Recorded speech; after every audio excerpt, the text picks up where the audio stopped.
Welcome to my channel. Selamat menonton dan semoga kalian suka. Keesokan paginya, Pierre menemukan salah satu asisten mencoba memperbaiki roda yang rusak. Pria itu menjelaskan bahwa retakan telah terbentuk pada poros roda, yang selanjutnya dapat menyebabkan kerusakan serius. Sementara ayahnya sibuk dengan kereta, gadis itu senang karena ia akhirnya memiliki waktu luang di mana ia bisa bebas. Gadis itu merasa tidak nyaman, karena orang di dalam kereta mengawasinya dengan cermat setelah insiden menangis di hutan. Bahkan Belus, entah mengapa, tidak bisa mengalihkan pandangannya dari adik perempuannya, meskipun ia yang paling tidak tahu apa yang terjadi padanya. Namun, saat ini, Calypso dibiarkan sendiri, meskipun hanya untuk waktu yang singkat, yang tidak bisa tidak membuatnya senang saat itu. Ia menoleh ke belakang dan melihat bagaimana para pelayan mengelilingi Echion dan mulai dengan senang hati memilih pakaian untuknya yang sesuai dengan warna rambut dan ukurannya. Gadis itu senang melihat bahwa para pelayan itu akhirnya menerima Echion, karena ia ingat betul bagaimana reaksi mereka pada awalnya. Masalahnya adalah para pelayan sangat takut ketika gadis itu memberitahu mereka seluruh kebenaran, karena ia sama sekali tidak ingin berbohong. Kemudian Misa datang membantu gadis itu, yang menyadari tepat waktu bahwa informasi seperti itu harus dirahasiakan. Gadis berambut merah itu mengerti dengan sempurna bahwa ia harus berbicara dengan pelayan lain agar mereka tidak membocorkannya. Namun, sekarang ia mengulurkan tangannya kepada gadis itu sebagai tanda bahwa mereka bisa dipercaya. Misa sangat serius sehingga ia mengumumkan bahwa semua yang hadir akan mengambil sumpah suci. Calypso baru saja berpikir bahwa ia sendiri akan meminta sesuatu yang serupa kepada pelayannya. Tetapi mereka mengusulkannya terlebih dahulu. Jadi gadis itu senang bahwa ia telah memperhatikan dan memilih pelayan-pelayan khusus ini, karena mereka benar-benar bisa dipercaya. Gadis itu bahkan sedikit menyesal bahwa orang berbakat seperti Misa membuang-buang waktunya di sekitarnya. Namun, gadis itu tidak bisa tidak bersuka cita bahwa orang-orang ini sekarang sepenuhnya sudah menjadi miliknya dan mempercayainya. Kemudian Calypso melihat ayahnya mendekat dan bertanya ada apa dengan roda kereta, yang dijawab bahwa itu bisa diperbaiki. Secara pribadi, pria itu mengatakan jika mereka beristirahat sebentar dan kemudian melanjutkan perjalanan. Karena Calypso tidak ada pekerjaan saat itu, dia berbaring di padang rumput dan mulai melihat ke langit, menikmati cuaca yang cerah. Beberapa menit kemudian, gadis itu menyadari bahwa kakak laki-lakinya diam-diam mengawasinya, jadi dia memintanya untuk berhenti melakukannya. Calypso bahkan siap untuk memulai pertengkaran, asalkan Belus akhirnya berhenti terus-menerus mengawasinya. Bocah itu tidak berpikir bahwa adik perempuannya akan bisa mengalahkannya pada usia itu, tetapi ia tetap tidak ingin bertengkar dengannya. Dan gadis itu bahkan menyebutkan bahwa ayahnya akan membantunya jika ia tidak bisa mengatasi kakaknya sendiri. Pria itu bertanya mengapa gadis itu kemarin bersedih. Calypso asal bertanya, apakah pria itu khawatir? Gadis itu terkejut karena kakaknya menjawab iya. Calypso bahkan tidak bisa membayangkan bahwa Belus akan begitu mengkhawatirkannya. Jadi wajahnya terlihat gelap. Ia meminta Belus untuk membuat ini menjadi jelas. Apakah pria itu akan jadi musuhnya atau jadi rekannya? Di sini, Belus meminta gadis itu untuk mengincar posisi kepala keluarga, yang sangat mengejutkan gadis itu. Calypso tidak percaya apa yang ia dengar, karena ia tahu bahwa kakaknya sendiri ingin mengambil tempat nenek mereka ketika dia dewasa. Sebagai tanggapan atas kejutan gadis itu,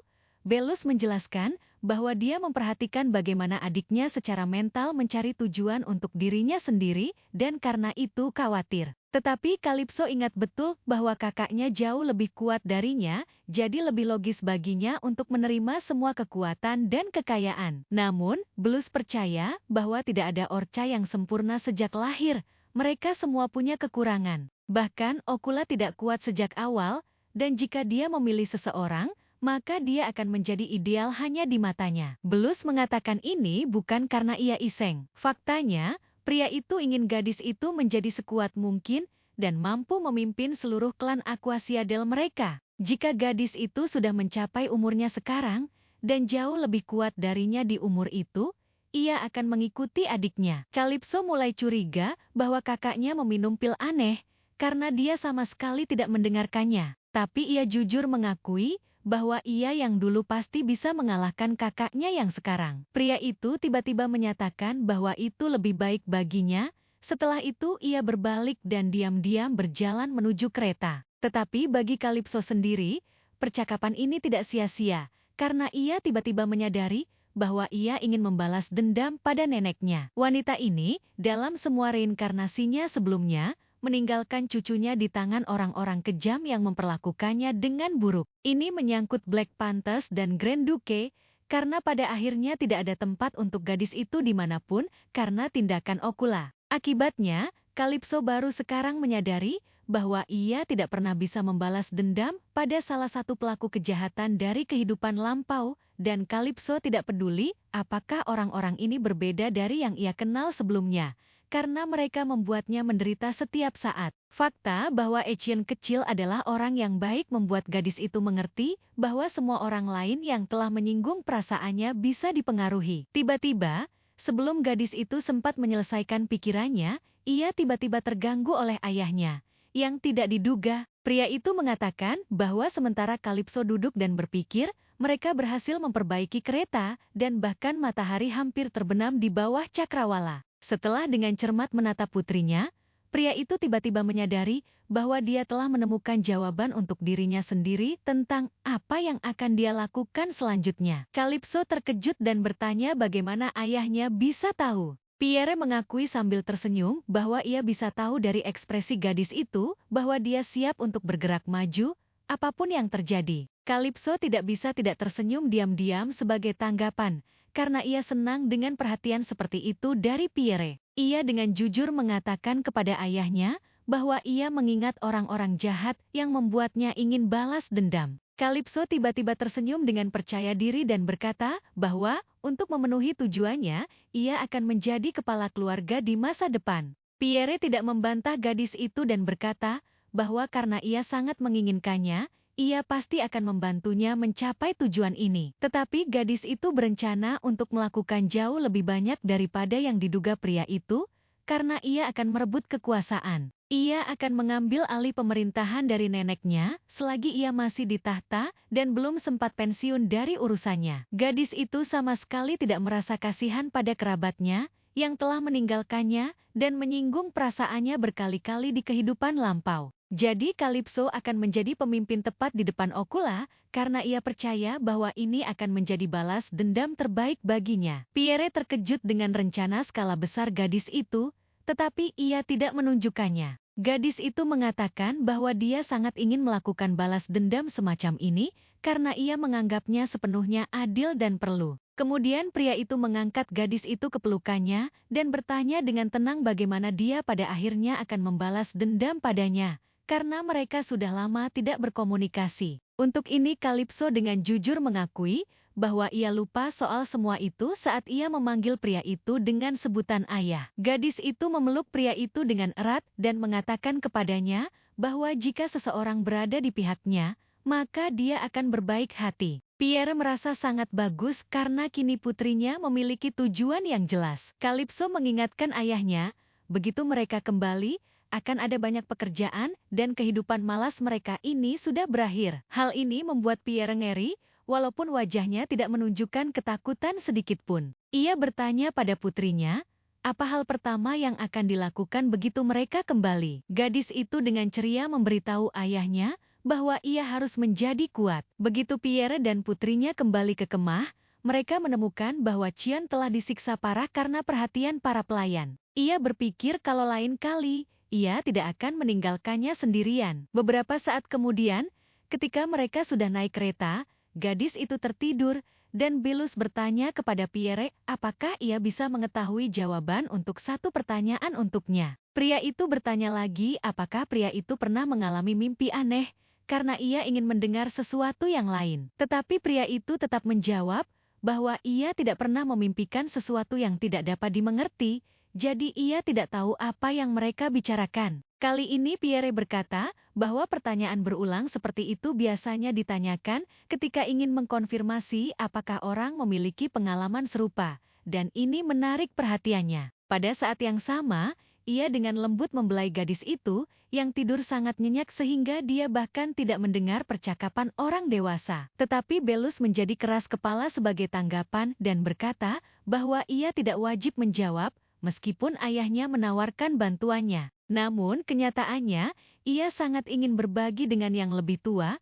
apa yang terjadi padanya hampir setiap malam. Dalam mimpinya, gadis itu dengan percaya diri mendiskusikan berbagai topik dan berkata bahwa ia akan berkomunikasi dengan Pierre jika dia masih hidup. Belus bisa merasakan perasaan rindu darinya. Begitu ia bertemu dengannya di pertemuan keluarga. Ia berfirasat, wanita dari mimpinya itu muncul di hadapannya. Calypso adalah pemimpin dalam mimpi-mimpi itu dan sangat ingin semua Basement hidup damai satu sama lain. Dan dalam mimpi-mimpi ini, Belus merasa gadis itu adalah keluarga aslinya dan bahkan merasakan rasa sayang besar dan kekhawatiran. Tetapi setiap kali mimpi berakhir dengan kematian mengerikan dan seluruh keluarganya, yang tidak dapat ia cegah dengan cara apapun. Ia juga melihat sosok gadis itu meminta agar ia jangan mati terlebih dahulu sebelum adiknya. Belus terbangun dengan air mata di matanya. Meskipun ia tidak dapat mengingat setiap detail mimpinya,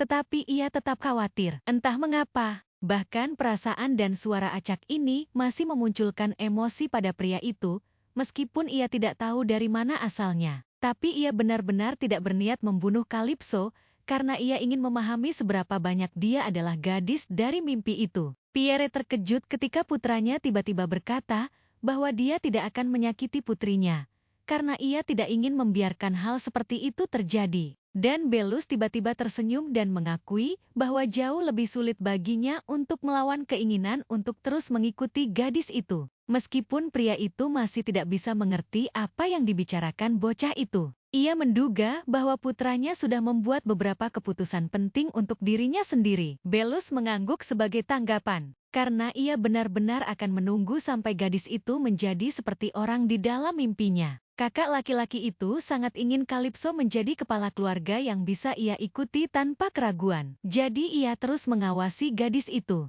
yang sekarang tidur nyenyak di pangkuan ayahnya dan belum mencurigai apapun. Menjelang malam, seluruh rombongan dapat mencapai wilayah keluarga Aquasiadel, meskipun ada semua kesulitan yang menghalangi mereka. Begitu mereka sedikit rileks, Pierre dengan marah mengatakan bahwa ia akan berurusan dengan orang yang mencoba membunuh mereka. Calypso terkejut bahwa gurunya bisa mendiskusikan topik seperti itu dengan begitu tenang sambil memotong stik. Gadis itu menatap ayahnya dan mengatakan kalau mata pria itu terlihat mengerikan. Mata pria itu menjadi semakin gila karena kemarahan yang melahapnya dari dalam, karena ia mengkhawatirkan putrinya. Akibatnya, pria itu bahkan berlebihan dan memotong stik terlalu dalam, yang sebenarnya sama sekali tidak perlu. Gadis itu menduga ada sesuatu yang salah dengan Pierre, tetapi dia tidak akan pernah mengakuinya. Jadi ia terus makan. Hanya putra kepala suku yang dengan serius mengatakan bahwa ia juga ingin balas dendam,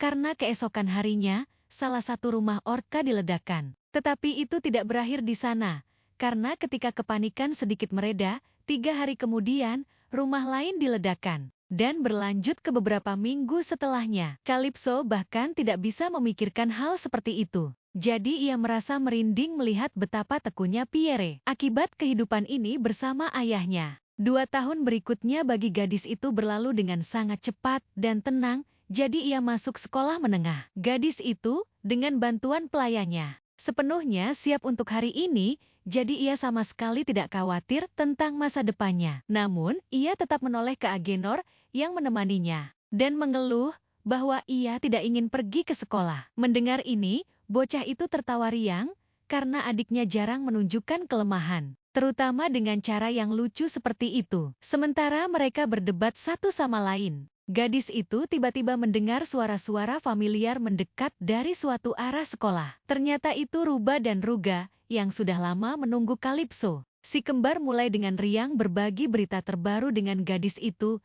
karena mereka juga telah mendengar tentang ledakan rumah-rumah baru-baru ini. Ruba bahkan bertanya dengan ketakutan apa yang harus dilakukan jika rumah mereka juga meledak. Tetapi untuk ini, gadis itu menjawab dengan keyakinan penuh bahwa semuanya akan baik-baik saja dengan wilayah anak-anak itu, jadi mereka tidak perlu khawatir. Agenor mencoba untuk tetap diam pada titik ini. Kalipso diam karena ia tahu kalau ayahnya yang bertanggung jawab atas ledakan itu. Dan pria itu masih terus mencari pelaku serangan terhadap putrinya. Dan karena alasan ini, dia meledakkan rumah-rumah bangsawan. Gadis itu meyakinkan si kembar kalau mereka akan baik-baik saja setelah lulus dari lembaga pendidikan dasar. Si kembar mempercayai perkataan gadis itu bahwa rumah mereka pasti tidak akan meledak, sehingga mereka bisa sedikit tenang. Ruga menatap Kalipso dari kejauhan dan mengingat senyuman gadis itu saat ia merasa Kalipso tidak akan kembali. Saudara kembarnya menyadarkannya dari lamunan dan mengajak untuk masuk ke dalam kelas. Ruba dan Ruga bingung karena gadis itu mulai meninggalkan sekolah secara terpisah. Karena sebelumnya mereka selalu kembali bersama. Dan pada saat ini, Kalipso masih mencoba untuk meninggalkan kakaknya sendirian karena dia ingin pergi ke kelas. Dengan kesal gadis itu berteriak mempertegas kelas mereka yang berbeda, ia berada di kelas 5 dan Agenor di kelas 3. Sistem edukasi Aquasiadel secara luas terpisah menjadi level dasar dan menengah. Lembaga dasar adalah sekolah untuk anak dari usia 3 sampai 8 tahun, sampai anak-anak akhirnya dapat menguasai kurikulum. Dan Kalipso bangga pada dirinya sendiri, karena pada usianya yang masih muda, ia sudah berhasil menyelesaikan pelatihan ini. Tetapi ia ingat bahwa di sekolah menengah jauh lebih sulit. Tidak seperti level dasar, di mana murid bisa dipromosikan lebih awal atas izin guru, level menengah sangatlah berbeda. Tapi, begitu menyelesaikan studi mereka, siswa dianggap dewasa. Berapapun usia mereka, rata-rata umur murid yang lulus sekitar 17-18 tahun. Kalipso melompati satu kelas tahun lalu dan langsung pergi ke lembaga menengah kelas 5. Anak-anak di sekitar segera mulai berbisik bahwa ia hanya mengambil tempat orang lain karena pengaruh keluarga Aquasiadel. Tapi tidak seorang pun dari mereka menyangka bahwa gadis itu tidak akan diam, jadi anak-anak laki-laki itu sangat ketakutan. Dan Kalipso berbalik dengan marah dan meminta untuk menyampaikan kepadanya semua ketidakpuasan, jika ada. Fakta bahwa gadis itu menyebutkan upaya pembunuhan terhadapnya membuat anak-anak mulai mendiskusikan topik ini, meskipun itu tabu. Beberapa anak marah saat mendengar Kalipso mengatakan kalau ayahnya sangat pemaaf karena dia hanya menyingkirkan kediaman anggota yang secara langsung terlibat dan meledakkan mansion mereka. Tak lama ia mengeluarkan aura yang sangat mencekam dan berkata kalau seharusnya mereka bersyukur bisa selamat. Akibatnya, gadis itu sangat menakuti teman-teman sekelasnya, sehingga mereka takut untuk membicarakannya. Hanya beberapa menit kemudian, guru masuk ke kelas, karena sudah waktunya untuk memulai pelajaran pertama. Dia segera menyadari bahwa suasana di antara para siswa entah bagaimana terlihat suram, karena mereka semua ketakutan dan diam. Namun, Kalipso, dengan senyum ceria di wajahnya, melaporkan bahwa tidak ada yang terjadi sama sekali, sehingga pelajaran bisa dimulai. Wanita itu tidak repot-repot menyelidiki masalah ini lebih detail dan mulai menjelaskan materi yang akan dibahas. Gadis itu tahu bahwa sekolah masih dalam kekacauan karena balas dendam ayahnya.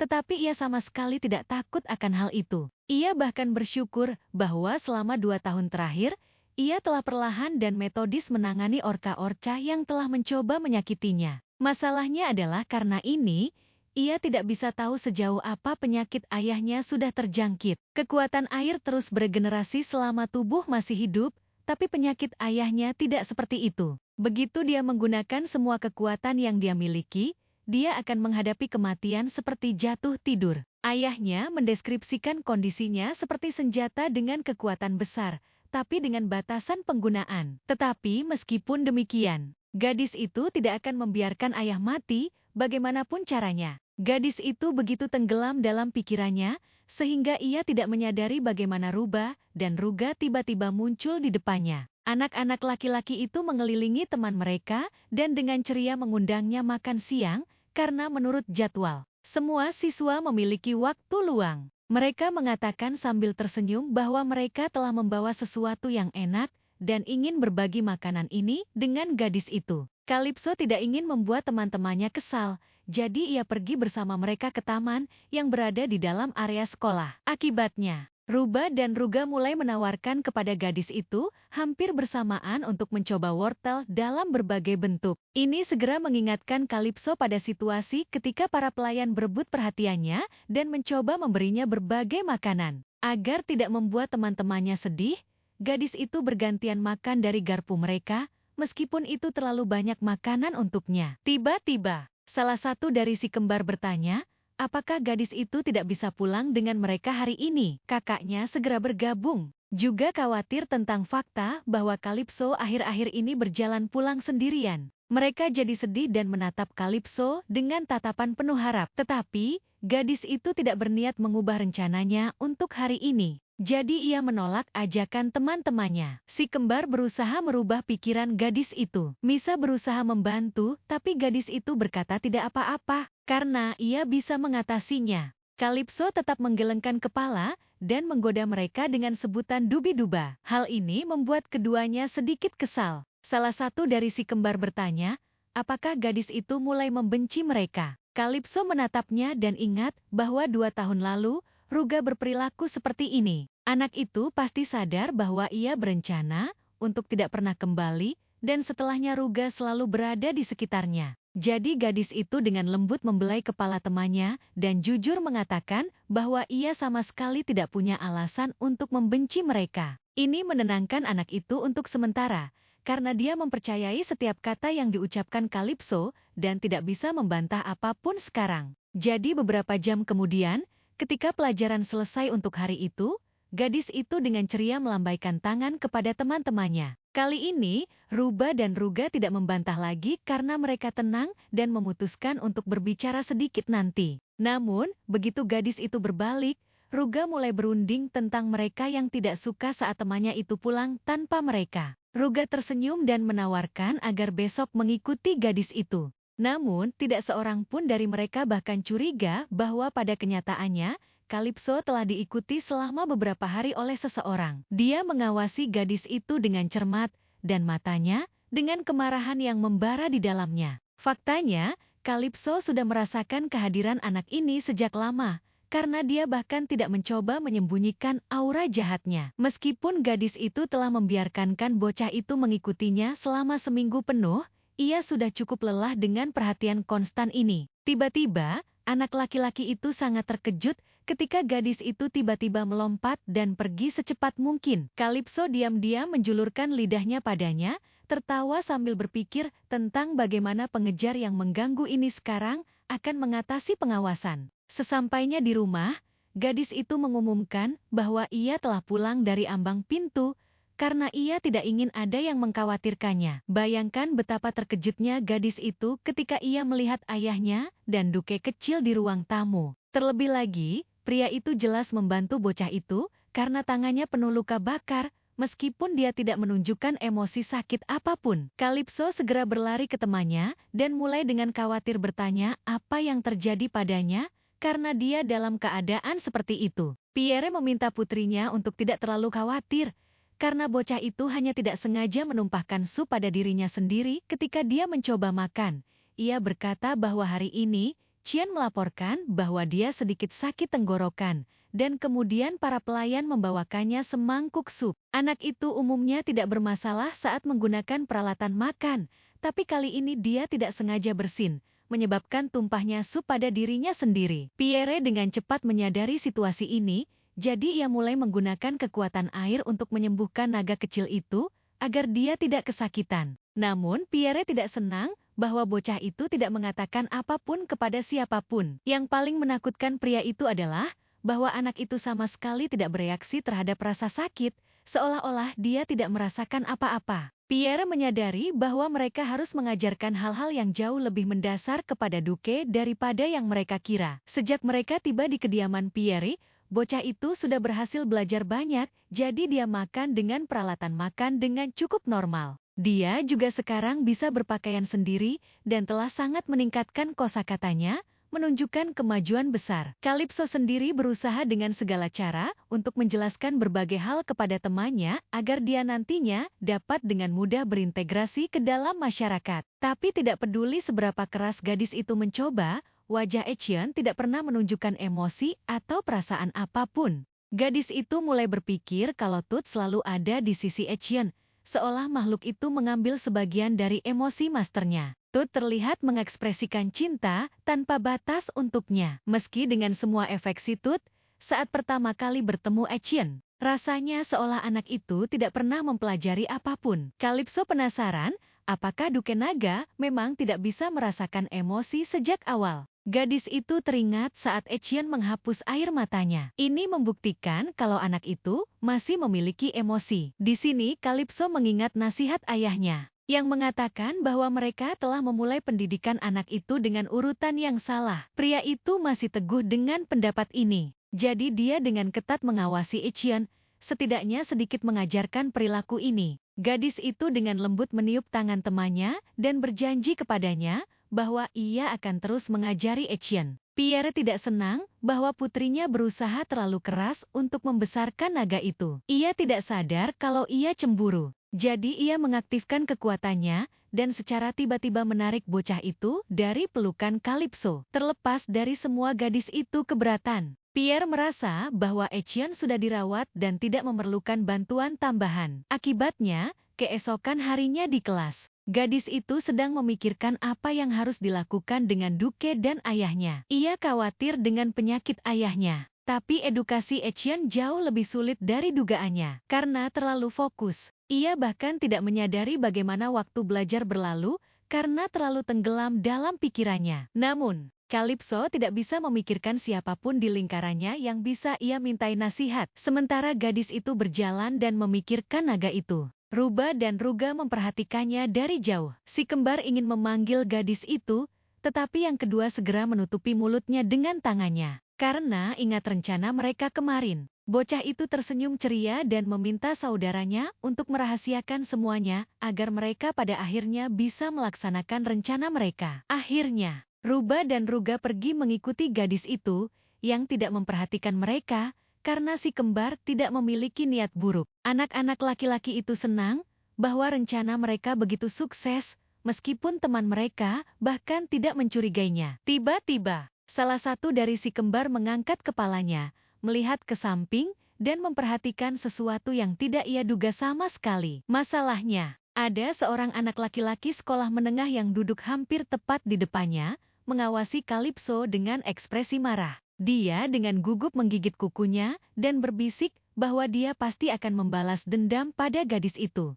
Calypso pada saat itu bahkan tidak tahu bahwa anak ini telah bersumpah untuk membunuhnya karena dia tidak mendengar apa-apa. Di sini pria itu tiba-tiba berbalik ke samping karena ia tidak sengaja melihat sesuatu dari sudut matanya, tetapi ia tidak dapat menemukan apapun. Ia dengan gugup menggigit jarinya lagi dan merasa waktunya tidak banyak lagi, jadi ia harus bersiap sekarang. Baru sekarang Ruba dan Ruga menyadari mengapa teman mereka meminta mereka untuk tidak mengikutinya dan mencoba untuk tetap tidak terlihat. Pria ini terlihat seperti dia bisa dengan mudah menyakiti siapapun yang mencoba mengganggu rencananya. Di sini anak itu memperhatikan bahwa gadis itu bergerak semakin jauh darinya, karena jalan menuju kediamannya terletak di arah yang berbeda. Ini membuatnya keluar dari semak-semak dan dengan hati-hati mengikutinya agar tetap tidak terlihat. Begitu dia pergi beberapa meter, Ruba dengan hati-hati melihat keluar untuk memastikan semuanya baik-baik saja. Ruga memanggil kakaknya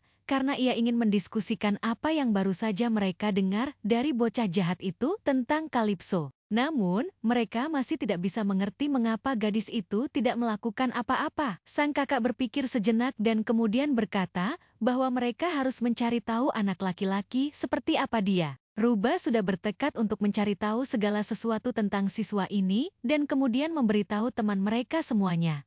Ia mengingatkan bahwa gadis itu sudah berjuang untuk mereka sebelumnya, jadi sekarang giliran mereka untuk membantunya. Si kembar mengulurkan tangan kepada kakaknya dengan harapan bahwa dia tidak akan menolak untuk bekerja sama karena mereka selalu melakukan segalanya bersama. Ruga tidak yakin bahwa mereka harus memulai usaha berbahaya seperti itu, tetapi ia sendiri ingin membantu gadis itu. Jadi bocah itu dengan cepat bersiap dan memutuskan untuk membantu kakaknya agar bersama-sama mereka bisa menyelamatkan teman mereka. Jadi ia menjabat tangan kembarannya, sama sekali tidak meragukan bahwa bersama-sama mereka pasti akan berhasil. Selama sekitar seminggu, si kembar akhirnya mengawasi temannya.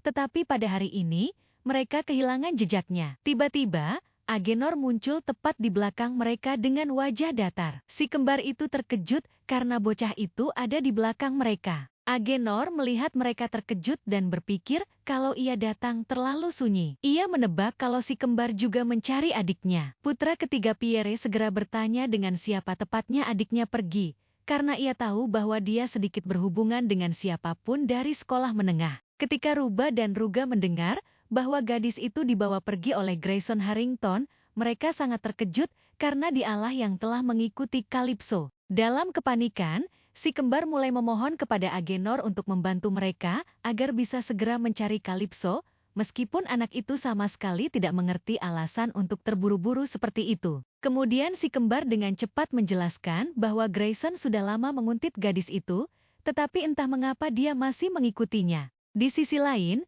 Calypso lelah dengan pengejaran diam anak itu, jadi ia memutuskan untuk mengakhiri masalah ini. Beberapa menit yang lalu, Grayson mendekatinya dan berkata bahwa dia ingin mendiskusikan sesuatu karena mereka sudah pernah bertemu sekali. Gadis itu sendiri yang tidak dapat mengingat di mana tepatnya ia pernah melihat siswa ini sebelumnya. Tetapi ia tidak terlalu peduli tentang hal itu. Yang terpenting bagi gadis itu adalah bahwa anak ini tidak ramah padanya karena sejak tadi terus menatap kesal ke arahnya. Dan ini sudah menjadi alasan yang baik untuk pertikaian. Harrington membawa Putri Pierre ke salah satu ruang kelas kosong dan berkata bahwa di sini mereka bisa berbicara tanpa saksi yang tidak perlu. Begitu Calypso memasuki ruangan, salah satu teman bocah itu segera mencoba menyerangnya, karena itu adalah jebakan. Tetapi gadis itu selalu siap untuk kesulitan seperti itu, jadi ia dengan mudah menghindari pukulan itu. Siswa lain menyerangnya, tapi gadis itu tidak kesulitan berbalik tepat waktu agar dia tidak memukulnya. Karena gadis itu dilatih dengan baik oleh ayahnya. Ia bahkan berhasil sedikit menyerang para penyerang sebagai balasan. Tidak seorang pun dari siswa itu menyangka bahwa seorang gadis yang jauh lebih muda dari mereka akan menunjukkan kemampuan bertarung seperti itu. Akibatnya, semua tongkat yang digunakan anak-anak laki-laki itu mengenai lantai, karena tidak ada pukulan yang mengenai sasaran mereka. Grayson sama sekali tidak mengharapkan hal seperti ini, jadi ketika gadis itu mendarat di lantai, ia mundur selangkah karena ketakutan. Gadis itu sendiri bahkan tidak kehabisan napas selama proses tindakannya, karena itu terlalu mudah baginya. Namun, anak-anak laki-laki itu tetap memutuskan untuk bertindak sesuai rencana mereka dan menutup pintu kelas agar dia tidak bisa melarikan diri. Setelah itu seluruh kerumunan mengelilingi gadis itu. Meskipun bahkan dalam situasi ini, dia tidak menunjukkan sedikit pun ketakutan. Harrington melangkah maju dari teman-temannya, dan dengan senyum licik menyatakan bahwa gadis itu sekarang akan membayar semua tindakan ayahnya. Anak-anak laki-laki di sekitar segera mulai tertawa, karena Calypso jatuh ke dalam jebakan mereka dengan begitu mudah. Meskipun semua orang menganggapnya jenius, Grayson sangat senang bahwa rencananya berhasil, sehingga ia tidak memperhatikan emosi gadis itu. Calypso tiba-tiba tersenyum dan mengakui bahwa dia tidak tahu siapa lawannya, karena dia tidak mengingat wajah-wajah orang tidak penting. Ini sangat membuat marah anak itu, yang telah mempersiapkan begitu banyak demi balas dendam. Jadi dia mengepalkan tinjunya dengan marah dalam kebencian. Gadis itu tiba-tiba menyadari, itu adalah salah satu dari pria-pria yang telah menggertaknya di awal, karena mereka melayani Bayon. Gadis itu tidak tahu bahwa salah satu dari mereka akan akhirnya menyimpan dendam yang begitu kuat padanya, sehingga dia akan memutuskan untuk menyerangi. Bagi Calypso, peristiwa 2 tahun lalu itu terasa terlalu lama, seolah-olah bertahun-tahun lagi telah berlalu. Namun, Grayson berdiri tepat di depannya sekarang, nyaris tidak menahan kemarahan yang tak tertahankan di dalam dirinya. Akhirnya, bocah itu mengumpulkan pikirannya dan bertanya, apakah gadis itu tahu tentang kengerian yang dilakukan ayahnya. Dia mengatakan bahwa salah satu keluarga yang dihancurkan Pierre adalah keluarganya, yang menyebabkan orang tuanya sangat menderita. Namun, bahkan ketika ayah Grayson memohon pengampunan kepada putra kepala suku, Pierre dengan dingin membebaskan dirinya dari tangan pria itu. Setelah itu ia menyatakan bahwa ia tidak peduli siapa sebenarnya semua orang yang secara bertahap ia hancurkan. Pierre menjelaskan bahwa ia tidak berniat membiarkan siapapun bebas setelah membuat masalah dengan putrinya. Pierre tidak peduli walaupun pria di depannya merupakan dari cabang agunan. Karena dia tetaplah seorang killer whale yang seharusnya sudah tahu jika killer whale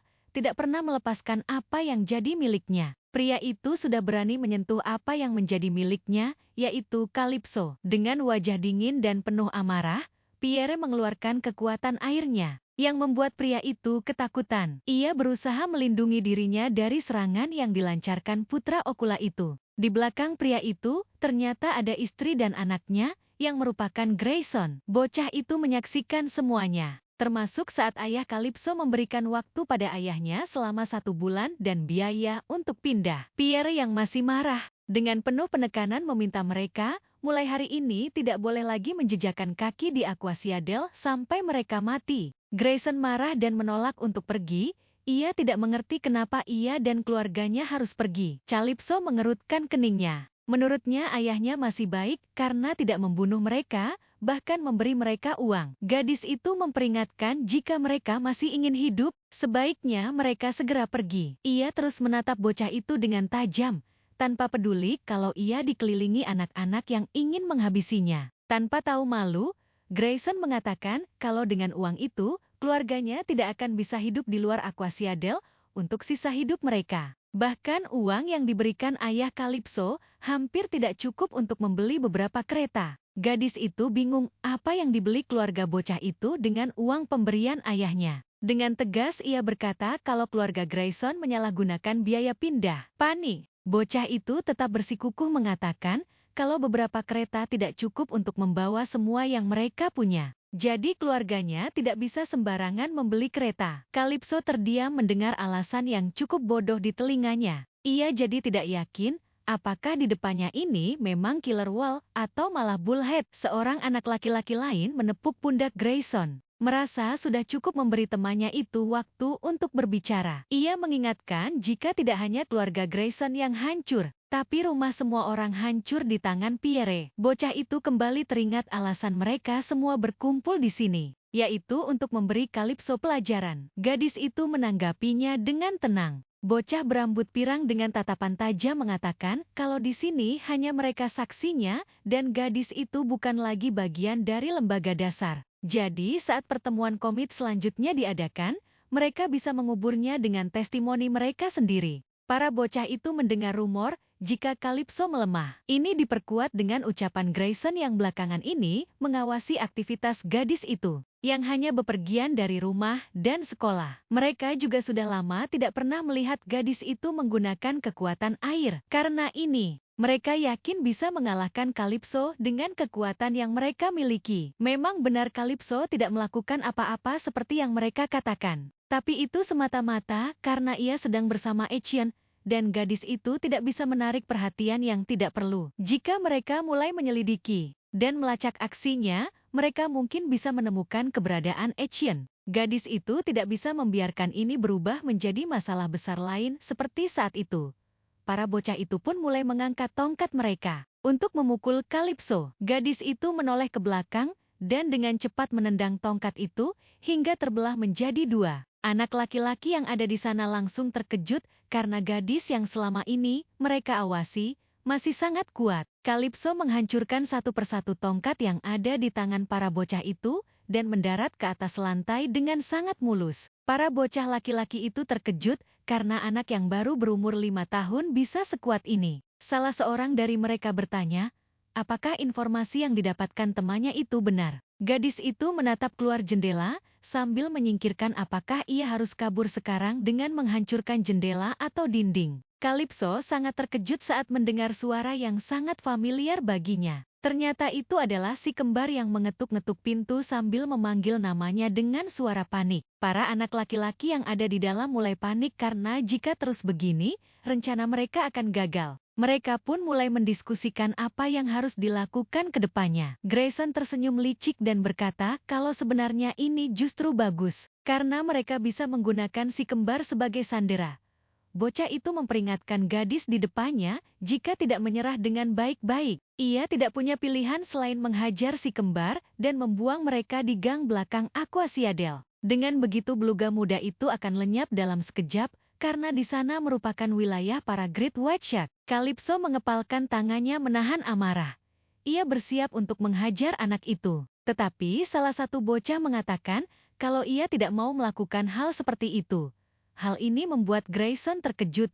Keduanya pun berdebat. Bocah itu beralasan kalau dia bergabung karena mendengar mereka bisa mengalahkan Calypso. Ia bahkan tidak pernah mendengar soal melibatkan orang lain.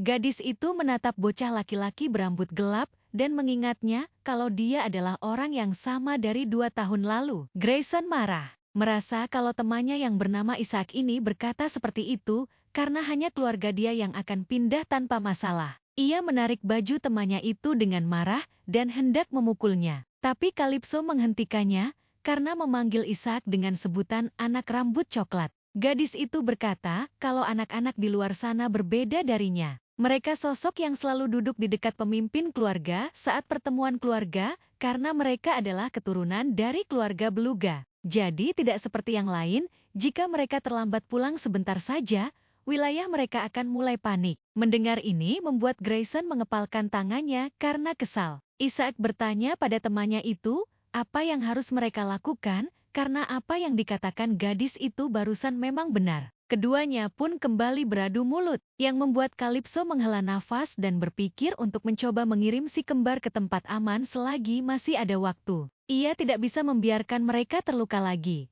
Tiba-tiba gadis itu berteriak dan meminta si kembar untuk lari. Ruga dan Ruba pun terkejut, mereka saling berpandangan satu sama lain, lalu meminta temannya yang ada di dalam untuk menutup telinganya. Calypso terkejut dan memaki keduanya dalam hati. Sedetik kemudian teriakan di kembar pun terdengar hingga membuat kaca jendela pecah. Di depan pintu mereka berharap agar teman mereka menutup telinganya dengan baik. Mereka tidak menyangka jika Calypso keluar melalui jendela, tetapi keduanya menyambut teman mereka itu dengan sangat senang. Tidak punya waktu, habis itu langsung menarik tangan kedua temannya itu. Mereka bertiga pun berlari untuk menghindari kejaran Grayson dan teman-temannya. Si kembar pun panik dan salah satunya menoleh ke belakang untuk melihat keadaan. Tak lama ia melihat temannya itu yang menuntun mereka untuk lari. Wajahnya tersipu karena berpikir kalau Calypso tidak lagi meninggalkannya dan saudara kembarnya. Hal ini pun membuatnya tersenyum bahagia. Matanya membelalak saat mendengar saudara kembarnya mengaduh kesakitan. Ternyata Ruba terjatuh, ia meringis kesakitan karena lututnya yang terluka. Hal ini menjadi kesempatan bagi para bocah itu untuk menangkap Ruba. Calypso dan Ruga kembali dan menghampiri Ruba yang terjatuh. Anak laki-laki itu menyuruh mereka berdua pergi tanpa dirinya. Tetapi Calypso berteriak, menyuruh anak itu berhenti menangis dan cepat berdiri. Ruba merasa dirinya lamban dan terluka, itu bisa menghambat mereka berdua untuk kabur. Calypso merespon, kalau temannya itu punya waktu untuk berbicara, ia meminta Ruba untuk cepat berdiri. Calypso sedikit panik, ia harus membantu temannya itu. Tapi ia tidak bisa menggendongnya. Gadis itu tidak mau membuat si kembar mengalami trauma lagi seperti dulu. Ia menyadari jika lutut temannya itu terluka, hal ini membuat Calypso kesal dan berpikir untuk menyingkirkan musuh itu saja. Gadis itu pun mengeluarkan aura yang tidak bersahabat, bersiap untuk menghajar mereka semua. Tetapi tanpa disangka-sangka Agenor datang dan membawa ketiganya pergi dengan sangat cepat. Calypso terkejut karena Agenor menolongnya. Anak laki-laki itu tersenyum dengan ceria saat menatap adiknya. Ia merasa senang karena datang tepat waktu. Anak itu pun menurunkan Calypso, lalu bertanya apa yang akan mereka lakukan. Gadis itu merasa kalau Grayson dan komplotannya orang yang sangat idiot, karena mereka hanya memikirkan soal menangkapnya. Ia tersenyum dan memberitahukan kalau mereka berdua akan membuat Grayson dan komplotannya tertangkap basah agar tidak bisa melarikan diri. Satu-satunya tempat yang mereka pikirkan adalah ruangan Layla, di mana wanita itu kini sedang memeriksa dokumen sambil meminum teh dengan santai. Wanita itu terlihat bingung karena cangkir yang ia pegang mulai gemetar. Lalu disusul suara yang semakin lama semakin mendekat. Sedetik kemudian wanita itu dikagetkan oleh seseorang yang mendobrak pintunya hingga membuat pintu hancur dan semua berkas yang ada di atas mejanya berantakan. Yang masuk itu ternyata adalah Calypso, Agenor dan si kembar. Dengan kanggung gadis itu menyapa Layla. Wanita itu panik dan menanyakan apa yang terjadi.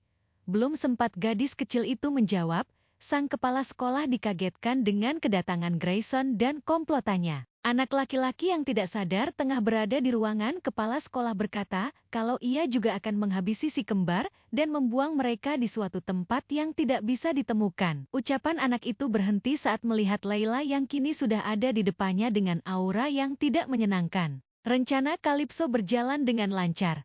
Kali ini, ia tidak perlu mencari tahu kebenarannya seperti waktu itu, karena ia sudah membawa langsung para pembawa masalah ke depan Layla. Si kembar pun menjelaskan soal insiden itu di hadapan kepala sekolah sambil menangis. Grayson panik, karena kini tidak bisa berbuat apa-apa lagi. Layla menatap tajam para pembuat onar itu, dan bertanya apa mereka masih ingin mengatakan sesuatu. Mereka pun tentunya tidak bisa mengatakan apapun, dan akhirnya kasus diselesaikan di level Layla. Setelah itu, Calypso mendapatkan hukuman, yaitu berupa diomeli 1 jam oleh kepala sekolah itu. Gadis itu tidak bisa berbuat apa-apa dan hanya menerimanya karena berpikir ini hukuman yang tidak seberapa, walaupun sebenarnya sangat melelahkan. Selesai diomeli, Calypso pun keluar ruangan dan disambut oleh si kembar. Luka di lutut Ruba terlihat sudah diobati. Kini giliran gadis itu yang mengomeli si kembar. Calypso sudah memperingatkan mereka berdua untuk lari, tapi mereka malah tetap melakukan itu. Si kembar beralasan kalau teman mereka itu bukan lagi berada di lembaga dasar,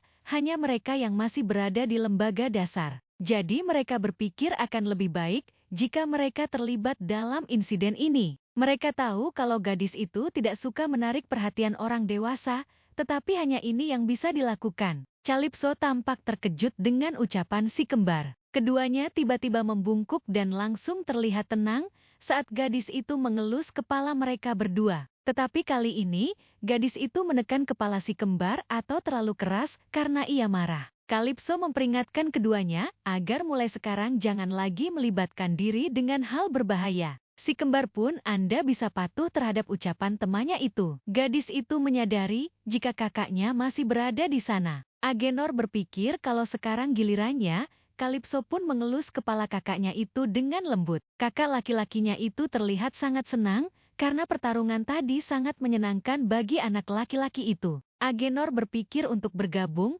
karena ia adalah anak buah adiknya yang nomor 1. Mereka pun pulang bersama.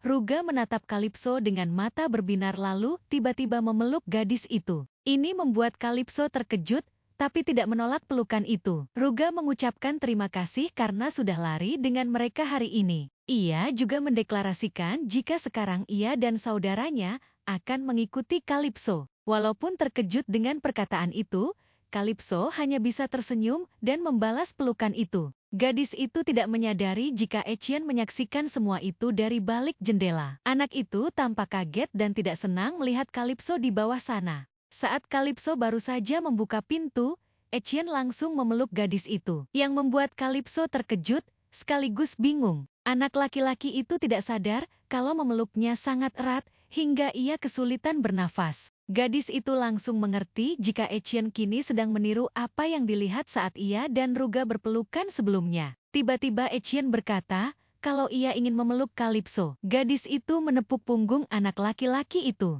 Berpikir kalau maksudnya ingin bermain dengannya. Ia tidak terganggu saat anak itu terus memeluknya, ia hanya berpikir mungkin Etienne sedang cemburu. Tangannya berhenti saat ia memikirkannya. Karena jika memang benar, maka ini bukti bahwa Etienne merasakan emosi. Ia pun tersenyum. Bersyukur karena anak itu masih memiliki emosi. Bocah itu tersenyum kaku sebagai balasan senyuman Calypso. Ia berkata kalau menyukai gadis itu yang tersenyum. Tiba-tiba Pierre membuka pintu dan terlihat marah. Tubuhnya membeku saat melihat putrinya dan bocah itu. Ia langsung mengangkat kedua anak itu menggunakan kekuatan airnya dan menatap keduanya dengan marah. Ia memutuskan agar mereka berdua berpisah terlebih dahulu. Calypso tidak keberatan, namun ia tidak mengerti apa yang salah. Saat ia diturunkan oleh ayahnya, ia tetap bertanya karena tidak mengerti. Ia tidak tahu kalau ayahnya kini sedang cemburu. Untuk mengalihkan perhatian putrinya,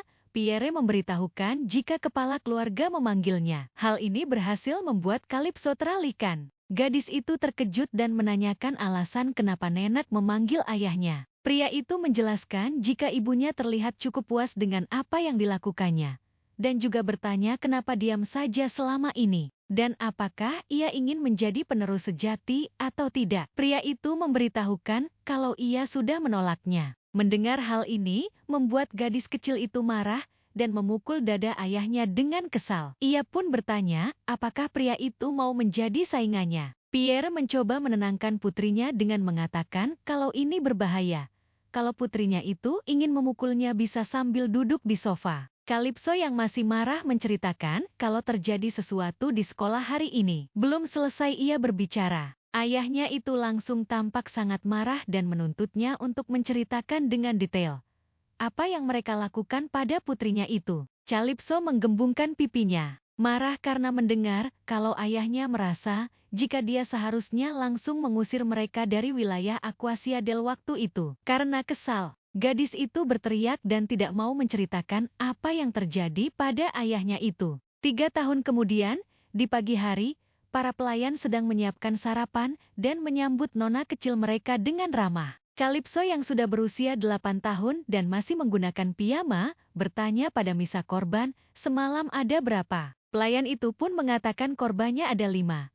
Gadis kecil itu terkejut karena korbannya bertambah 2 dari 3 hari yang lalu. Entah kenapa hal ini membuat Calypso murung. Ia berpikir kalau dia merasa cemas karena tinggal menunggu waktu saja sampai mereka mati. 3 tahun lalu, ia berhasil mencapai kesepakatan dramatis dengan ayahnya. Saat itu Calypso marah karena menurutnya, sekalipun ini soal balas dendam, tetap harus ada batasnya. Gadis itu mengomeli ayahnya, yang penting baginya waktu itu. Seseorang yang mengaku sakit malah terus memaksakan diri seperti itu. Ayahnya beralasan kalau merekalah yang memulainya duluan. Mendengar hal ini membuat Calypso bertanya dengan suara khawatir, bagaimana jika ayahnya itu tiba-tiba meninggal dan ia ditinggal sendirian. Mendengar hal ini membuat pria itu terdiam dan menatap putrinya. Ia pun bertanya, apakah putrinya itu benar-benar khawatir kalau ia terluka. Dengan wajah yang sedikit memerah, Calypso berkata, bukankah sudah jelas kalau ia khawatir karena terjadi di depannya ini adalah ayahnya. Mendengar hal itu langsung dari mulut putrinya sendiri, membuat Pierre tersenyum senang. Dia pun pada akhirnya akan mendengarkan permintaan putrinya itu. Setelah itu Pierre berjanji untuk menangani hanya 1 keluarga per tahun secara diam-diam. Berkat itu, cabang keluarga Bayon dan Sort yang seharusnya sudah tamat, malah terus hidup dan selama 3 tahun terakhir ini, mereka mati-matian mencoba membunuh Calypso. Ayah gadis itu sedang sakit, dan ia tahu suatu hari nanti ayahnya akan mati muda. Para musuhnya mengira ini hanya permainan yang akan berakhir dengan membunuhnya saja. Padahal, meskipun mereka sudah melihat sendiri apa yang bisa ia lakukan, alasan mereka tetap mencoba hal seperti ini adalah karena ada satu rumor lain yang beredar dalam kediaman, yaitu rumor kalau sebenarnya Calypso bukan seorang jenius. Ini dikarenakan sudah 4 tahun gadis itu berada di kelas kelima lembaga tingkat menengah. Satu-satunya orang yang sejauh ini menyadari niatnya hanyalah si kembar. Gadis itu meraih secangkir teh sambil bergumam kalau masa depan para bisman air tampaknya kurang. Gadis itu terkejut saat mendengar suara Ilya yang bertanya, kenapa dia berbicara seperti itu dan bertanya, apakah ia melakukan sesuatu yang salah. Gadis itu benar-benar lupa kalau ada Ilya di depan. Calypso meminta maaf karena ia keceplosan. Ibu si kembar memakluminya. Ia justru sangat senang karena akhirnya gadis itu menemuinya sepagi ini, setelah 5 tahun ia terus memohon. Kata-kata wanita itu seolah menghantam Calypso. Gadis itu pun meminta maaf karena tidak memberi kabar. Ia beralasan jika ia hanya tidak ingin menarik perhatian secara berlebihan. Ilya memakluminya dan sudah menebak maksud gadis itu lewat si kembar. Calypso merasa bersyukur karena si kembar bekerja keras untuk menarik perhatian. Setelah 3 tahun bersama di tahun kelima lembaga tingkat menengah, si kembar selalu berada di peringkat teratas selama 3 tahun berturut-turut. Hal ini tentunya membuat Ilya sebagai seorang ibu merasa bangga. Wanita itu berusaha menebak kedatangan Calypso seperti ini. Gadis kecil itu pun memberitahukan kalau ia datang untuk memberinya jawaban. Saat pertemuan pertama mereka, Calypso yang pada saat itu tidak tertarik untuk menjadi penerus kepala keluarga berkata untuk menjadi kepala keluarga hanya mungkin jika menerima penunjukan dari kepala keluarga yang sekarang atau dengan meningkatkan kekuatan sendiri. Ilya membenarkan ucapan gadis itu. Namun ia memberitahukan ada satu cara yang lebih kuat, yaitu pilihan dari para pengikut. Dan pilihan ini memiliki bobot yang berbeda. Begitu pernyataan dibuat, tidak bisa ditarik kembali dan penerus yang dipilih tidak bisa diganti. Kalipso menggelengkan kepalanya, karena dengan begitu jika ia tumbang, maka semua pengikutnya juga akan ikut tumbang. Saat itu, Kalipso tidak mengerti kenapa Ilya begitu percaya dan memilihnya. Wanita itu tersenyum dan dengan sabar menunggu Kalipso melanjutkan ucapannya. Gadis itu mengetahuinya kalau ibu si kembar tidak bisa berbicara langsung tentang ketujuh keluarga yang memiliki hak untuk memilih kepala keluarga karena aturan emas, tapi ia berpikir memberi petunjuk seharusnya diperbolehkan. Kalipso merayu wanita itu untuk memberinya satu petunjuk saja dan membiarkan ia menjadi kepala keluarga. Kalipso meminta maaf untuk mereka yang menginginkannya mati. Tapi waktunya untuk bersembunyi dalam diam sudah selesai, karena sekarang saatnya untuk bergerak. Di sisi lain, terdengar suara pecahan kaca jendela, dan suara anak yang meringis kesakitan. Seseorang menghinanya, tetapi orang itu tidak marah, melainkan memohon agar diberi kesempatan satu kali lagi. Anak itu kembali dihajar hingga tak berdaya. Ini dikarenakan ia gagal membunuh Kalipso sesuai perintah. Merasa kesal, pria yang ternyata itu adalah Bayon kembali menghajar pengikutnya bertubi-tubi. Ia berhenti sesaat dan melihat ke pojok ruangan, di mana ada beberapa orang yang dijadikan sandera.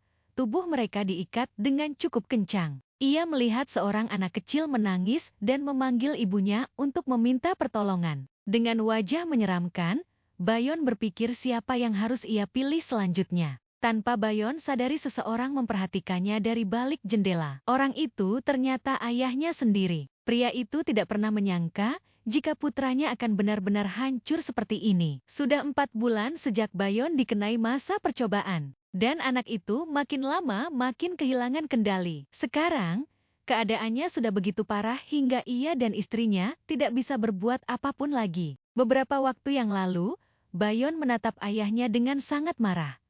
Lalu bertanya apa yang pria itu lakukan saat ia diadili dalam sidang keluarga. Pria itu tampak terkejut dengan pertanyaan putranya. Ia menatap ngeri pada tubuh bersimbah darah dan sudah tak bernyawa itu. Bayon memukuli seorang pelayan dewasa hingga tewas. Itu bukti bahwa kekuatan putranya semakin besar. Dengan panik, ia menawarkan kepada putranya mainan baru yang akan ia siapkan secepatnya. Jadi mau Bayon pukuli sampai mati atau ditusuk sampai mati pun terserah. Ia melakukan ini dengan pemikiran, jika putranya menyalurkan dorongan pada anak-anak miskin dari keluarga lemah, maka tidak akan menimbulkan kehebohan, dan pada akhirnya Bayon akan sadar. Ia tersadar dari lamunannya saat mendengar suara istrinya memanggil. Dilihatnya wanita itu datang bersama putrinya. Gadis kecil itu terus berjalan tanpa ekspresi. Pria itu berkata bahwa sebagai ayah, ia tidak bisa tidak merasa khawatir. Itulah sebabnya ia datang. Pria itu pun merasa mereka akan butuh 10 atau mungkin 15 anak lagi dari keluarga kecil. Wanita itu tidak percaya dengan ucapan suaminya bahwa mereka mungkin membutuhkan lebih banyak anak. Karena sebelumnya pria itu mengatakan pada istrinya, setelah putra mereka menuntaskan semua hasrat gilanya, dia akan kembali normal. Tetapi yang terjadi, suaminya malah membiarkan semua ini terjadi. Tiba-tiba gadis kecil itu bertanya kepada ayahnya, sampai kapan pria itu akan membiarkan kakaknya seperti itu? Rodson terkejut dengan pertanyaan putrinya, dan dengan keringat dingin ia berkata kalau Liribel lembut dan rapuh karena kesehatannya yang lemah. Jadi gadis itu tidak akan benar-benar mengerti kalau beginilah cara Orca pembunuh tumbuh dewasa. Insting Bayon hanya sedikit mengambil alih. Ia meyakinkan kalau kakak gadis itu akan kembali seperti semula. Liribel menatap ayahnya dengan tatapan datar dan menusuknya dengan kata-kata kalau ayahnya sudah mengatakan hal itu sejak 5 tahun yang lalu. Menurutnya, kalau selama itu kakaknya tidak bisa memanfaatkan semua kesempatan yang diberikan, artinya dia cuma sampah. Tak disangka, dengan wajah tersenyum gadis itu menyarankan agar orang tuanya menyingkirkan Bayon. Beberapa hari kemudian, di kediaman keluarga Aquasiadel, Kalipso yang tampak sedang makan terkejut dengan kabar kalau Bayon sudah mati. Ia mengkonfirmasi kebenaran kabar itu pada kakaknya. Agenor menjelaskan kalau anak itu mati dengan bersih. Ia berpikir kalau adiknya akan senang karena aib dari garis darah utama akhirnya lenyap juga. Anak laki-laki itu pun menginformasikan kalau ia mendengar akan diadakan upacara pemakaman untuk Bayon. Kematian anak itu di waktu seperti ini sungguh tidak masuk akal bagi Calypso. Karena seingatnya Bayon seharusnya mati beberapa tahun lagi. Tetapi tak ada jaminan semuanya akan berjalan seperti di kehidupannya yang dulu, karena di kehidupan kali ini terlalu banyak yang berubah. Gadis itu pun menanyakan penyebab kematiannya. Saudara laki-lakinya memberitahukan kalau ia mendengar penyebabnya karena bunuh diri. Mendengar alasan itu membuat Calypso berhenti makan. Ia mengeluarkan aura yang tidak menyenangkan karena baginya ini sama saja seperti kakaknya mengatakan kalau Orca berubah jadi pemakan tumbuhan. Bukannya takut dengan aura membunuh adiknya, Agenor malah terlihat senang. Bocah itu mengekspresikan kegembiraannya dengan mengajak adiknya sparring. Calypso langsung menyodorkan pisau dan bertanya, apakah kakaknya itu mau diusir dari rumah. Melihat adiknya tidak main-main, Agenor pun berkata kalau ia akan menahan diri. Kabar tentang Bayon nyaris menghilang setelah sidang keluarga 5 tahun lalu. Sangat jelas apa saja yang dia lakukan saat itu. Menindas yang lemah, melampiaskan frustasi pada mereka. Karena itulah satu-satunya hal yang dia tahu. Tapi alasan terbesar Calypso tak bisa percaya kalau dia bunuh diri, karena ia tahu kalau belum lama ini, pamannya masih mati-matian berusaha mengembalikan nama Bayon. Dengan matinya anak itu begitu saja, membuat Calypso berpikir kalau ini pasti ulah Liribel, dan menebak jika gadis itu sudah mulai bergerak.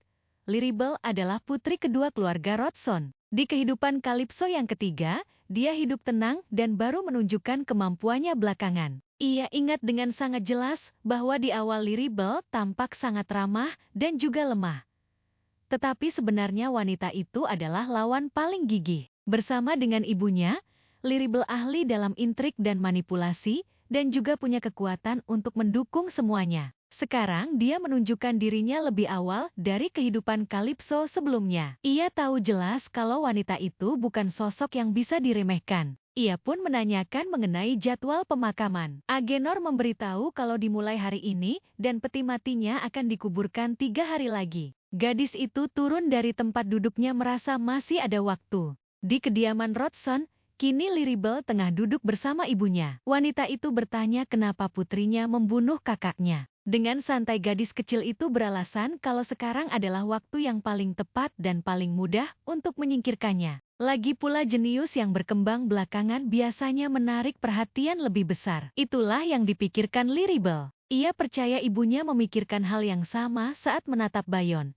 Sampai sekarang pun, gadis itu yakin jika keyakinan ibunya belum berubah. Jika ibunya ingin menuntutnya karena membunuh ahli waris yang selama ini didukung keluarga, maka ia akan membuktikan kelayakannya di pemakaman. Jadi, Liribel meminta ibunya untuk memutuskan setelah itu. Wanita itu menaruh cangkir tehnya di atas meja dan setuju dengan permintaan putrinya. Liribel mencengkram gaunnya karena merasa senang. Ia pun turun dari kursi dan memberi hormat kepada ibunya karena ia akan pergi. Gadis itu tetap mempertahankan wajah datarnya, walaupun ia sangat senang. Ia sangat yakin setelah menunjukkan kemampuannya di pemakaman nanti, dia juga akan dicintai. Saat ia tengah berjalan, langkahnya terhenti karena melihat kedua anak Pierre di depannya. Mereka menyapanya sambil tersenyum. Calypso berusaha untuk tetap bersikap ramah. Ia berkata, ia sudah lama menunggu waktu yang tepat untuk berbicara dengan gadis itu.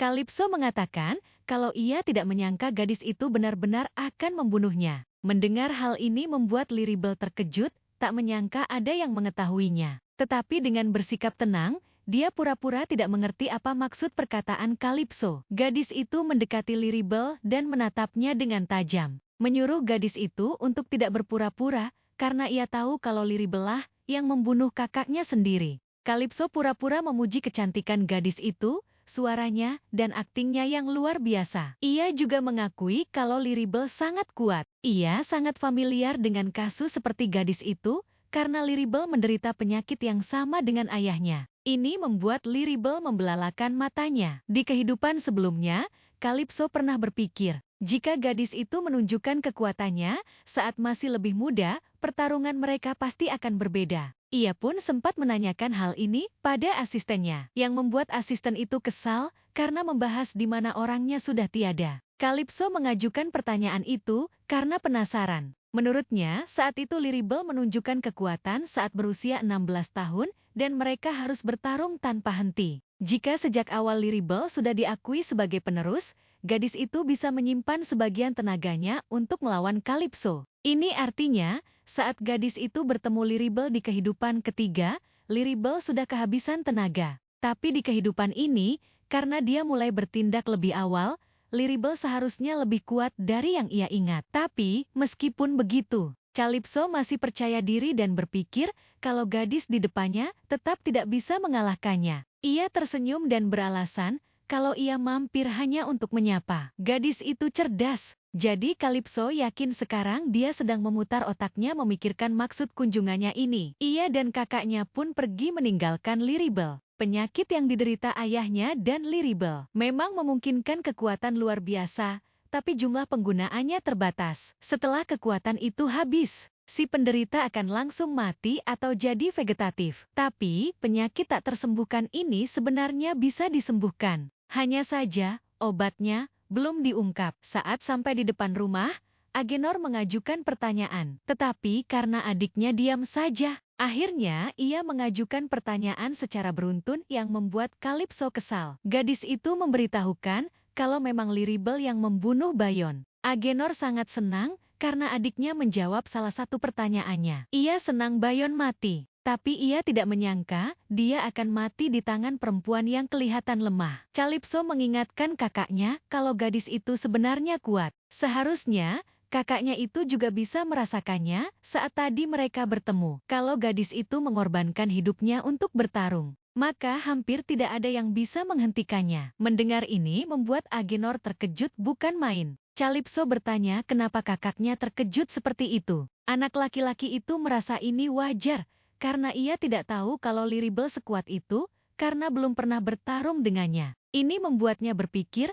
kalau penyakitnya pasti bohong juga. Untuk hal ini, Calypso memberitahu kalau penyakitnya itu benar adanya. Dengan semua informasi baru ini, Agenor bertanya apa adiknya bisa menang melawan Liribel. Menurutmu bagaimana? Tanya Calypso dengan tersenyum. Melihat ekspresi adiknya membuat Agenor senang dan bersemangat. Ia ingin bertarung dengan adiknya. Selama masuk ke dalam rumah, anak itu terus merayu Calypso hingga membuat gadis itu kesal dan mengancam akan memukul kakaknya. Gadis itu terkejut karena Etienne yang berdiri tepat di depan pintu. Ia tidak terpengaruh dengan sambutan hangat anak itu dan tetap memarahinya agar jangan menunggu tepat di depan pintu. Calypso bertanya di mana ayahnya, yang dijawab singkat oleh Etienne kalau Pierre keluar. Gadis itu mengajak Duke Naga untuk menunggu di dekat jendela. Melihat ini membuat Agenor semakin yakin dengan 5 tahun pengamatannya. Ini membuktikan jika anak itu akan mengiyakan apapun asalkan bisa bersama adiknya. Ia melihat anak itu berbaring di pangkuan adik perempuannya dengan patuh.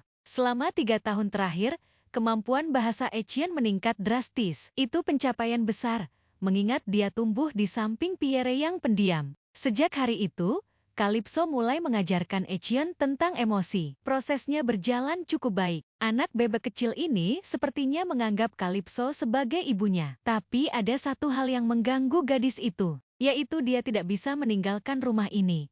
Saat itu ayahnya mencoba menghapus kekhawatirannya dengan mengatakan, di penjara di tempat yang merencanakan pembunuhannya dan berada di tempat di mana dia masa aman dan mempercayai orang di sekitarnya. Itu dua hal yang sangat berbeda. Walaupun sudah mendengar hal itu dari ayahnya, ia terus mengingat kata-kata Tut. Ia mengelus kepala anak laki-laki itu dan memintanya untuk tidak khawatir, karena ia akan membawa anak itu kembali ke Tut. Ia akan memastikan mereka berdua bisa hidup bebas lagi. Akhirnya Pierre kembali. Calypso langsung menanyakan ayahnya dari mana saja. Yang dijawab oleh pria itu kalau ia baru saja ke ruang bawah tanah untuk bertemu saksi lain yang melihat Duke Naga. Gadis itu menghampiri ayahnya dan berkata kalau mereka harus segera menanganinya. Pierre mengangkat tubuh kecil itu ke pangkuannya. Sementara itu, Etienne menatap Calypso sambil memikirkan kata kembali. Kali ini ia tahu apa artinya, itu berarti ia akan berpisah dengan Calypso. Walaupun ia ingin bertemu dengan orang yang terikat dengannya, tetapi ia tidak mengerti kenapa harus meninggalkan gadis itu. Pikiran jahatnya muncul. Jika ia menyingkirkan apapun yang memisahkannya dengan Calypso, ia bisa tetap di sisi gadis itu selamanya. Agenor bisa melihat aura membunuh dari anak itu dan berkata kalau dia mulai gila. Ia berdiri kaku karena anak itu tidak menoleh ke arahnya saat ia berbicara. Akhirnya, ia pun mengatakan kalau perempuan itu tidak suka kalau terlalu posesif. Hal ini membuat Etienne kaget. Agenor berusaha mengatakan jika adiknya punya pacar nanti. Tetapi ucapannya terhenti karena mata anak di depannya ini sangat aneh, menatapnya dengan tajam dan tidak suka. Perlahan ia pun mundur, dan dalam hati menyemangati adik perempuannya. Calypso bertanya pada ayahnya, apakah sudah mendengar mengenai Bayon? Pierre pun berkata kalau ia sudah mendengarnya, dan mereka harus datang ke pemakamannya 3 hari lagi. Gadis itu memeluk ayahnya dengan sangat senang, karena berpikir masih banyak waktu. Ucapan ini tidak dimengerti oleh Pierre. Tapi ia tidak bertanya apapun. Calypso tersenyum licik karena ia akan memotong sayap Liribel, setidaknya untuk sementara. 3 hari kemudian, saat pemakaman Bayon, banyak orang yang datang ke pemakaman itu. Orang-orang yang ada di sana mulai berbisik saat Pierre datang bersama dengan 2 anaknya. Tanpa mereka sadari ada satu sosok yang memperhatikan mereka sejak tadi. Orang itu adalah putra kedua Pierre, yang menatap mereka dengan tatapan tidak bersahabat.